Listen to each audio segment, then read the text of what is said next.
আসন্ন জাতীয় সংসদ নির্বাচন সামনে রেখে ইসলামীপন্থী দলগুলোর মধ্যে আসন সমঝোতা নিয়ে চলছে টানাপোড়েন। একদিকে সময় দ্রুত ফুরিয়ে আসছে, অন্যদিকে আসন বণ্টন নিয়ে মতভেদ প্রকাশ্য রূপ নিচ্ছে। তবে সব জল্পনা সমালোচনার মাঝেও ইসলামী আন্দোলন বাংলাদেশ ও বাংলাদেশ জামায়াতে ইসলামীর শীর্ষ নেতারা এখনও সমঝোতার ব্যাপারে আশাবাদী। প্রথমে ৮টি ইসলামী দল একসঙ্গে নির্বাচনে অংশ নেওয়ার ঘোষণা দিলেও পরে আরও ৩টি দল যুক্ত হয়। ফলে মোট ১১ দলের এই জোট গঠিত হয়। ইসলামীপন্থীদের ভোট এক জায়গায় আনাই ছিল এই উদ্যোগের মূল লক্ষ্য। কিন্তু আসন্ন সমঝোতা নিয়ে একাধিক বৈঠক হলেও এখনও চূড়ান্ত সিদ্ধান্তে পৌঁছানো যায়নি।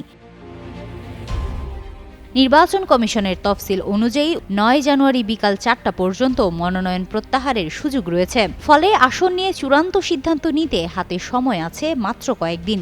এই সময়ের মধ্যেই সমাধানে পৌঁছানোর চাপ রয়েছে জোটভুক্ত সব দলের উপর।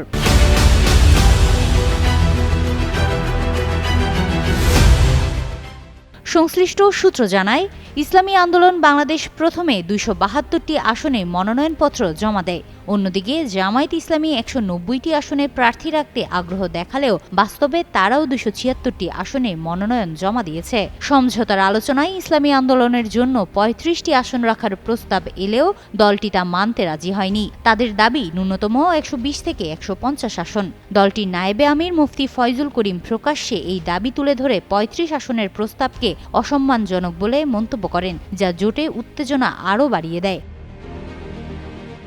তবে ইসলামী আন্দোলনের প্রেসিডিয়াম সদস্য আশরাফ আলী আকন্দ মনে করেন এই সমস্যা সমাধানযোগ্য। তার ভাষায় ২-১ দিনের মধ্যেই ভালো খবর পাওয়া যাবে। একই আশাবাদ ব্যক্ত করেছেন জামায়াতে ইসলামীর সেক্রেটারি জেনারেল অধ্যাপক মিয়া গোলাম পরোয়ার। বলেন, আসন সমঝোতা সংখ্যা দিয়ে নয়, বরং মাঠ পর্যায়ে যার অবস্থান শক্ত তাকেই প্রার্থী করতে হবে। বিশ্লেষকদের মতে, অতীতে ইসলামী আন্দোলন নির্বাচনে অংশ নিলেও উল্লেখযোগ্য সাফল্য পায়নি। সে বিবেচনায় ১৫০ আসনের দাবি বাস্তবসম্মত নয় বলেই মনে করছেন অনেকে। হিমাতুল জান্নাত, যুগান্তর নিউজ।